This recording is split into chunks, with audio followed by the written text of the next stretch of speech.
चलेगा कैसे? क्यों आपको हम पर भरोसा है? खुद से ज्यादा, हमसे प्यार है। तुमसे ज्यादा।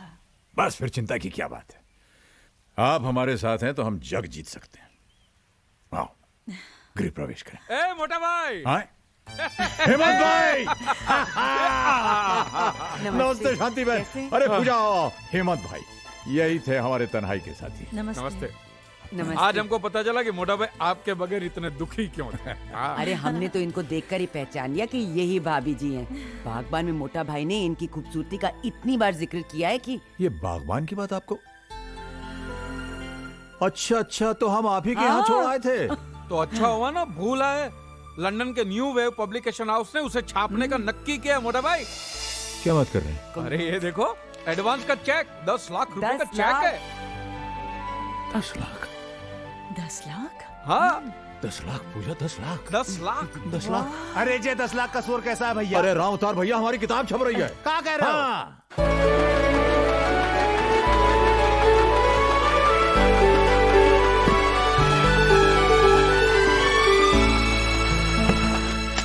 ये देखो, ये न्यूज़ पढ़ी आप लोगों ने? डैड की बुक इंटरनेशनल मार्केट में बेस्ट सेलर एक्लेम कर ली गई है। डैड लाखों में खेल रहा है, लाखों में। सो व्हाट करण, हमें तो फूटी कौड़ी नहीं मिलने वाली, और वो सब हमारे बड़े भाइयों की वजह से। क्यों भाई, हम लोगों ने उनके साथ कौन सी बदतमीजी की है? कुछ तो किया होगा आप लोगों ने, तभी तो हमारे यहाँ आने के बजाय घर चले गए वो। अरे बाबा, ये आपस में लड़ने का वक्त नहीं है। She is right. ये वक्त तो रूठों को मनाने का है। यस, हमें पापा के पास जाना चाहिए और उन्हें मनाना चाहिए। कोई फायदा नहीं, वो लोग नहीं मानने वाले। अरे क्यों नहीं मानेंगे? आखिर हम उनके बच्चे हैं, और कोई माँ बाप अपने बच्चों से बहुत देर तक नाराज नहीं रह सकते। ज्यादा हुआ तो माफी मांग लेंगे, और क्या। हाँ हाँ, हम उनके पांव पड़ जाएंगे, उनके सामने नाक रगड़ेंगे, फिर देखना वो कैसे पिघलते हैं। बिल्कुल ठीक। अब हमें जरा भी देर नहीं करनी चाहिए। Let's leave immediately. Come on, let's go. हाँ चल। अरे पायल बेटा, जल्दी से तैयार हो जाओ, दादा दादी से मिलने जाना। Rahul, you too, come on, fast, get ready, let's go. आप लोग गंदे हो। आप लोग उनसे माफी मांगने के लिए नहीं, बल्कि पैसे मांगने के लिए जा रहे हो। राहुल, हम लोग पहले ही उन्हें बहुत रोता हुआ देख चुके हैं, अब और नहीं देखना चाहते। हम लोग नहीं जाएंगे। चलो राहुल।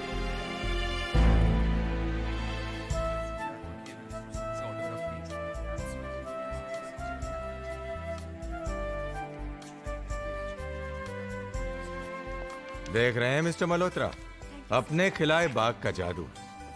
अरे कहाँ वर्मा साहब, ये सब तो इन बच्चों की और आपकी बदौलत हुआ है। मुझे तो उम्मीद ही नहीं थी कि इतना बढ़िया रिस्पांस मिलेगा मुझे। रिस्पांस?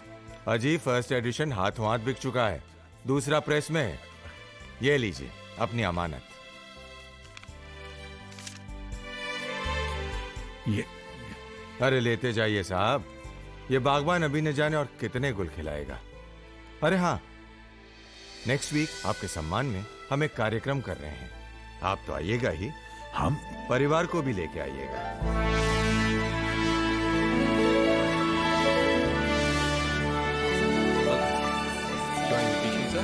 राज मल्होत्रा उनके बेटे। Okay, please come sir. वाह, first table on the right. आइए। वाह। भैया देखिए,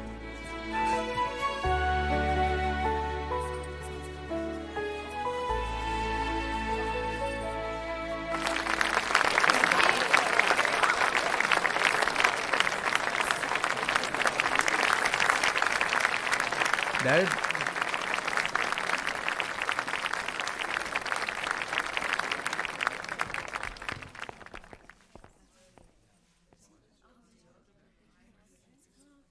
लेडीज एंड जेंटलमैन, बागबान किसी इंट्रोडक्शन का मोहताज नहीं।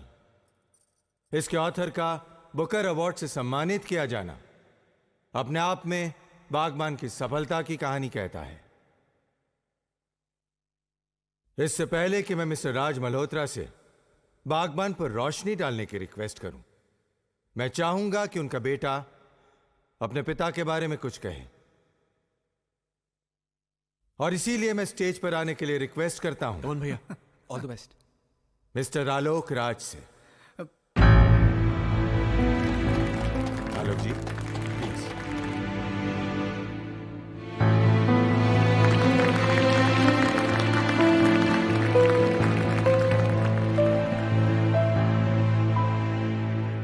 Good evening.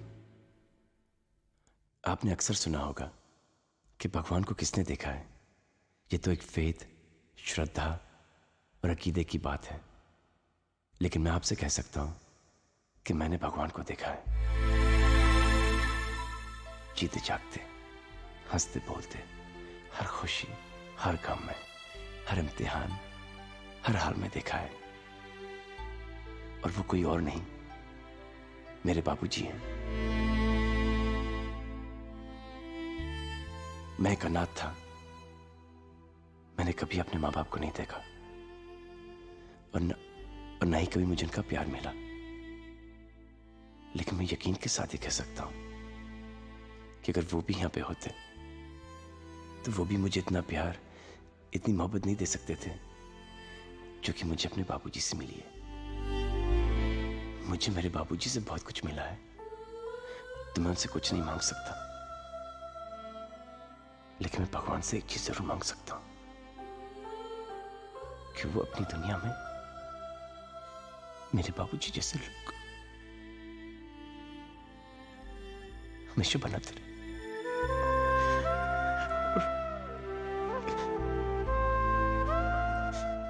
बस मैं इससे ज्यादा कुछ नहीं कह पाऊंगा। बाबूजी आइए ना।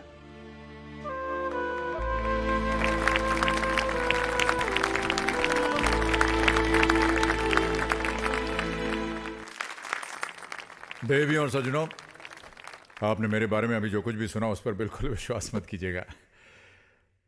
आलोक मेरी तारीफ इसलिए करता है क्योंकि वो मुझसे बहुत प्यार करता है, और वो प्यार इसलिए नहीं करता क्योंकि मैं बहुत एक अच्छा इंसान हूं या मुझ में कई गुण हैं। वो प्यार इसलिए करता है क्योंकि वो खुद एक अच्छा इंसान है। देखिए, मैं कोई लेखक नहीं हूं। लेखक तो सोच के सागर में डूब कर न जाने कैसे कैसे मोती निकाल लेते हैं। मैंने तो बस वही लिखा है जो जिंदगी ने मुझे दिखाया। बागबान मेरे बारे में या किसी एक इंसान के बारे में नहीं है। यह किताब है बीते हुए कल और आने वाले कल के बीच फैले हुए सन्नाटे के बारे में। यह किताब है एक पीढ़ी और दूसरी पीढ़ी के दरमियान टूटे हुए हर पुल के बारे में। यह किताब है झुके हुए उन कंधों के बारे में जिन पर बैठकर कभी कुछ बच्चों ने जिंदगी के मेले देखे थे। यह किताब है कांपते हुए उन खाली हाथों के बारे में जिन्होंने अपने बच्चों के नन्हे हाथों को पकड़कर उन्हें चलना सिखाया था। यह किताब है लरसते हुए उन होठों के बारे में जिन पर कभी लोरियां थीं, मगर अब बरसों से खामोश।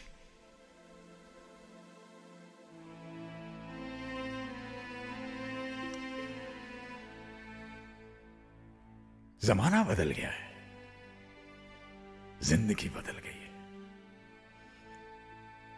हमारी उम्र के लोग याद करें कैसे बेकार के रिश्तों और बंधनों में उलझे रहते थे हम लोग। बाप के चेहरे में ईश्वर देखते थे हम, मां के चरणों में स्वर्ग दिखाई देता था। लेकिन अब लोग समझदार हो गए। आज की पीढ़ी बड़ी होशियार और प्रैक्टिकल हो गई है। उनके लिए हर रिश्ता एक सीढ़ी की तरह है जिस पर पांव रख करके वो आगे निकल जाते हैं, और जब उस सीढ़ी का कोई इस्तेमाल नहीं रहता है तो उसे घर के टूटे कुर्सी मेज, टूटे फूटे बर्तन, फटे पुराने कपड़े, कल के अखबार की तरह रत्ती समझकर किसी कबाड़ खाने में फेंक देते हैं। लेकिन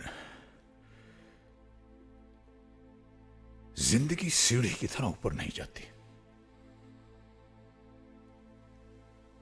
जिंदगी पेड़ की तरह उगती है।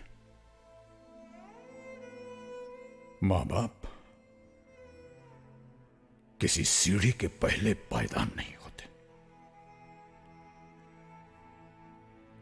मां बाप जिंदगी के पेड़ की जड़ है। पेड़ कितना ही बड़ा क्यों ना हो जाए, कितना ही हरा भरा क्यों ना हो जाए, जड़ काटने से वो हरा भरा नहीं रह सकता। इसलिए आज बड़ी विनम्रता और आदर से मैं पूछता हूं,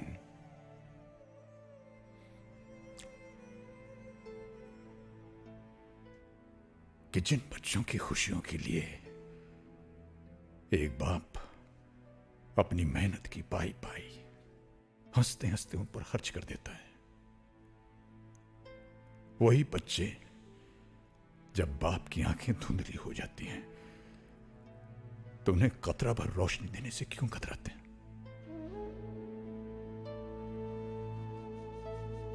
एक बाप अगर अपने बेटे की जिंदगी का पहला कदम उठाने में उसकी मदद कर सकता है तो वही बेटा अपने बाप के आखिरी कदम उठाने में उसे सहारा क्यों नहीं दे सकता?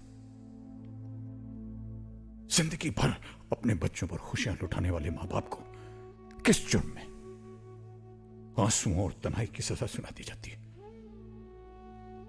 अगर वो हमें प्यार दे नहीं सकते तो उन्हें हमसे हमारा प्यार छीनने का अधिकार किसने दिया? क्या समझते हैं ये बच्चे कि जिन मां बाप को प्यार के बंधन में बांधकर भगवान ने एक किया है, उन्हें वो दो हिस्सों में बांटकर अलग अलग तड़पने के लिए छोड़ सकते हैं? क्या इसी दिन के लिए इंसान औलाद मांगता है? इसी दिन के लिए औलाद शायद ये भूल रही है कि जो हमारा आज है वो कल उनका होगा। अगर आज हम बूढ़े हैं तो कल वो भी बूढ़े होंगे। जो सवाल आज हम कर रहे हैं वही सवाल कल वो पूछेंगे। और रही मेरी बात तो हमारी चिंता तो आप कीजिएगा मत, क्योंकि अगर हम उन बच्चों को पाल पोस कर बड़ा कर सकते हैं जो न चल सकते हैं, न बोल सकते हैं, न कुछ समझ सकते हैं, तो हम अपने आप को भी पाल सकते हैं। हमें किसी से कोई उम्मीद की जरूरत नहीं है, क्योंकि हम बहुत खुशकिस्मत हैं। हम इसलिए खुशकिस्मत हैं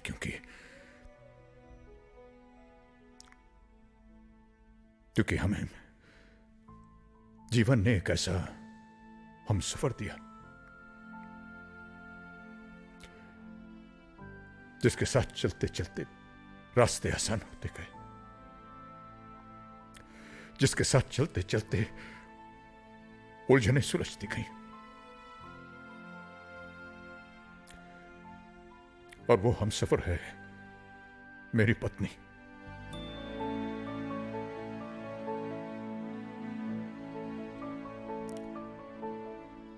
लोग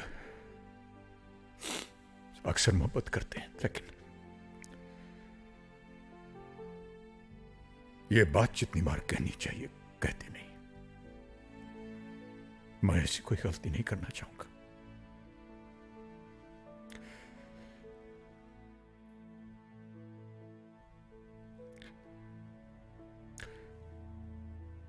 पूजा, मैं तुमसे बेहद मोहब्बत करता हूं, बेहद मोहब्बत। Thank you for being there. तुम हो तो हम हैं, हम हैं तो सब कुछ है, और ना कुछ नहीं, कुछ भी नहीं।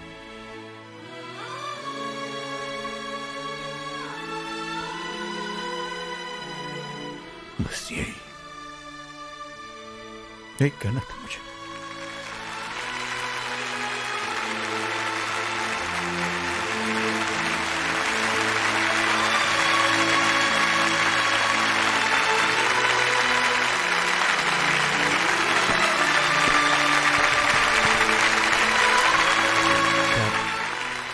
डैड वी सॉरी, प्लीज हमें माफ कर दीजिए।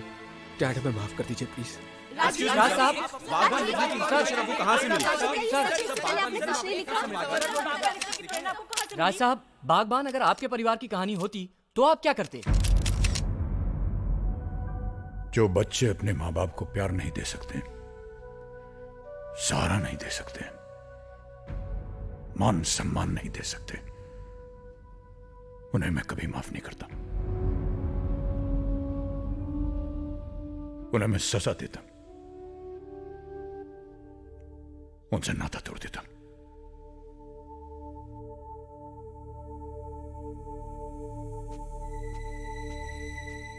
मामा मामा मामा, मैंने तो सुना था कि माँ हर हालत में अपने बच्चों को माफ कर देती है।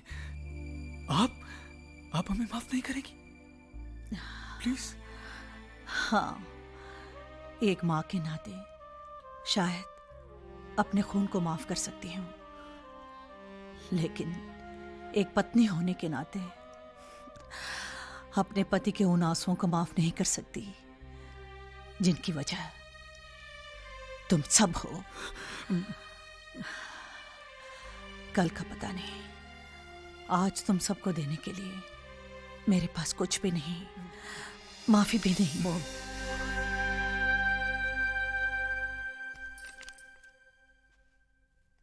Autograph please. अरे राहुल, पायल, come here, come here, come here, come here. पायल बेटा,